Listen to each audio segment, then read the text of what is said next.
शहजादा जब लड़खड़ाता हुआ और रोता हुआ महल में दाखिल हुआ तो इस हालत में देखकर मलका की आंखों में खून उतर आया। वो रोती चीखती बच्चे के पास गई। इसे देखा तो उसे सख्त चोट लगी थी। का जगहों से खून बह रहा था और घुटने की हड्डी टूट चुकी थी। बच्चा तकलीफ से बेहाल हो रहा था। बच्चे की ये हालत देखकर मलका बदहूस हो गई। इसने बच्चे से पूछा कि तुम्हें किसने मारा है। शहजादे ने एक लड़के का नाम बताया जिसके साथ वो खेल रहा था। खेल ही खेल में लड़ाई हो गई। इस लड़के के हाथ में एक लकड़ी थी। इसने उसी से अच्छी तरह खलीफा के बेटे की मरम्मत कर दी। ये सुनकर मलका आग बबूला हो गई। उसने फौरन मुलाजिमों को हुक्म दिया कि फलां बच्चा पकड़ लाओ। वो इस लड़के को पकड़कर महल में लाए तो लड़के के पीछे पीछे उसकी मां भी रोती पीटती आ गई।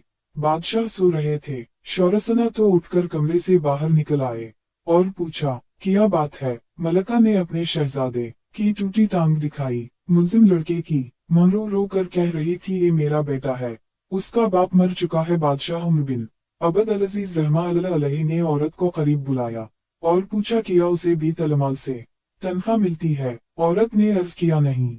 बादशाह ने हुक्म दिया, इस औरत और उस के यतीम बच्चे का नाम फौरन रजिस्टर में दर्ज किया जाए और इन्हीं पाबंदी से रोजीना अदा किया जाए। मलका ने सख्त एहतजाज किया कि इसने आपके बेटे को लंगड़ा कर दिया। सख्त सजा देने के बजाय आप उल्टा उसे रोजीना दे रहे हैं। आप देखेंगे आइंदा वो आपके दूसरे बेटे को भी लंगड़ा कर देगा। बादशाह ने फरमाया, अल्लाह को ये बात ज्यादा पसंद है कि कुदरत होने के बावजूद आदमी माफ कर दे और अगर हुकूमत मिले तो अवाम के साथ नरमी का बर्ताव किया जाए, क्योंकि इस्लाम के निजाम हुकूमत की बुनियाद ही अवाम की खिदमत और उनके साथ हुस्न सलूक पर कायम है। कौम का सरदार कौम का खादिम होता है, ना कि मखदूम और जाबिर सुल्तान।